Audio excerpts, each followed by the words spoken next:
আন্দোলনের মধ্য দিয়ে আমরা পেলাম নতুন করে গণতন্ত্র। সেই গণতন্ত্র পাওয়ার পিছনে আপনারা দেখেছেন এই সর্বদলীয় ছাত্র বিদ্রোহ ঘটনা হয় 90-এ, এই জায়গায় প্রথম আমাদের উপর আক্রমণ করে এবং এর পরবর্তী সমাবেশ ছিল প্রেস ক্লাবে। সেই প্রেস ক্লাবে দাঁড়িয়ে যখন আমরা বক্তব্য রাখছি পেশাজীবীদের নিয়ে, সেদিন আজকের বিএনপির ভারপ্রাপ্ত চেয়ারম্যান দেশনায়ক তারেক রহমানকে তার বাসভবনে ঘেরাও করে এরশাদ নির্যাতন করেছিল, তাকে লাঠিপিটা করেছিল, তার উপর নিপীড়ন করেছিল। এখনো তারেক রহমানের পিঠে দেখবেন 11টি দাগ আছে।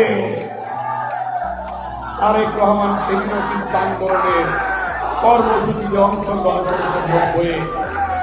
তার পরবর্তী ইতিহাস জানেন? তার পরবর্তী ইতিহাস দীর্ঘ 16টি বছরে প্রায় 1 দশক দেশনায়ক তারেক রহমান আন্দোলনের কর্মসূচি ঘোষণা করেছেন। সেই আন্দোলনের মধ্য দিয়ে আপনারা দেখেছেন যে কথাটি সুদূর প্রসারী চিন্তা করে বলেছিলেন জনাব তারেক রহমান, দেশ যাবে কোন পথে, ফয়সালা হবে। ফয়সালা কোথায় হবে? কে বলেছিলেন? তারেক রহমান।